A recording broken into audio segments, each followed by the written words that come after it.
Patanjali's Yoga Sutra acts like a roadmap on our yoga journey, but they can also be as useful on our mindfulness journey. So when we talk about mindfulness, usually we don't go back to Patanjali's Yoga Sutra, but I'm determined to make a connection between Patanjali's Yoga Sutra and Journey on Mindfulness. My name is Aparna, and I'm a certified MBSR mindfulness and yoga teacher, and I'm also a qualified nurse and a midwife.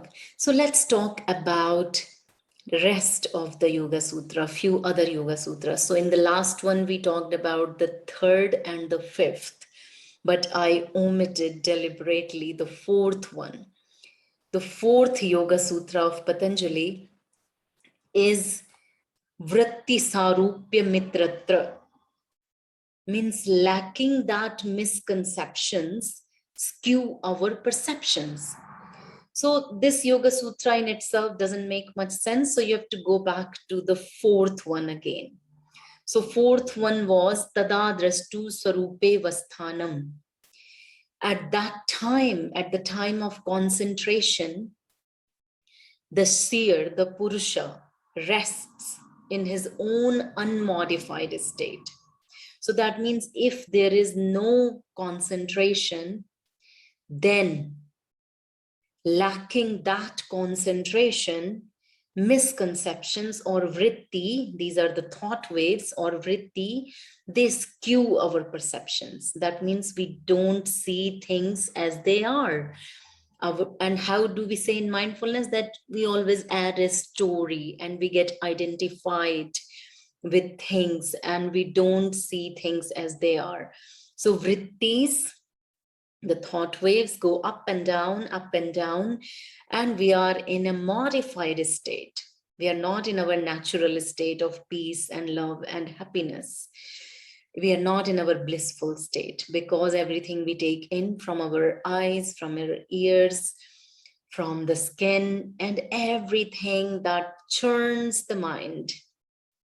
And then we learned in the last one is Vrittaya, Panchattaya, Klista, Klista. That means there are 5 types of thoughts or our inner perceptual state.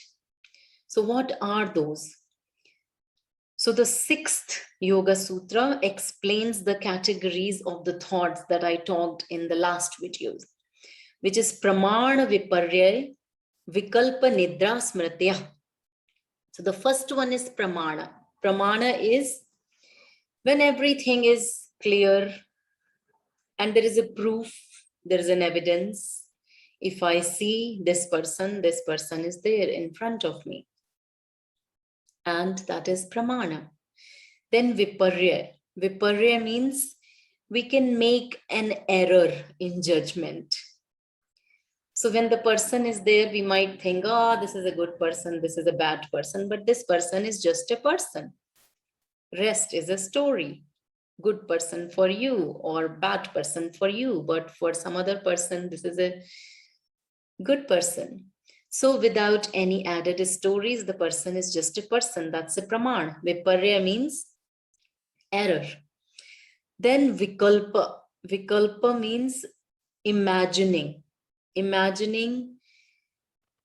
So sometime our mind is in a state where we are always thinking about future. That also we talk in mindfulness, that the mind does not like the present moment. It wants to jump into the past or in the future.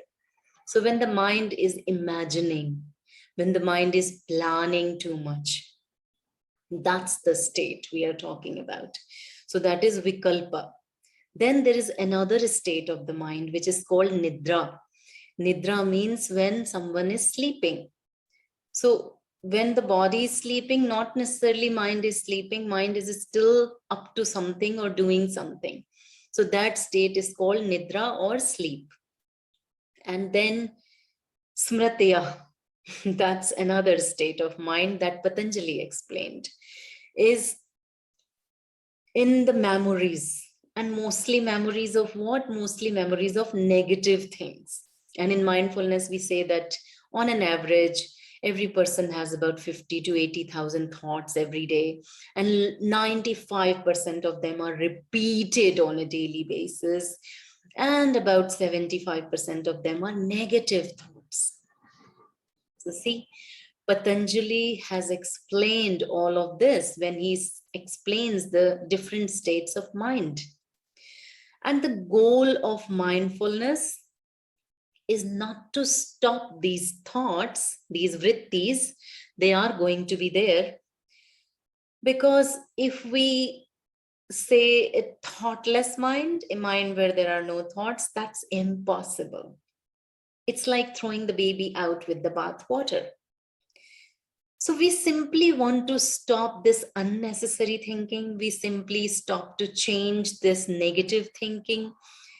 And we simply want our mind to be clear and happy, and a mind that knows how to love herself, yourself, and then the love will come for others. So hope you are enjoying learning the relationship of mindfulness with Patanjali's Yoga Sutra. If you do, please write in the chat box below and let us know in the comment section that you are liking it, or if there is any other topic in relation to mindfulness or yoga that you want me to talk about. You can also include any personal or work-related questions that you may have without giving your name, and I might come back and make a video on that. Thank you so much for joining me. Namaste.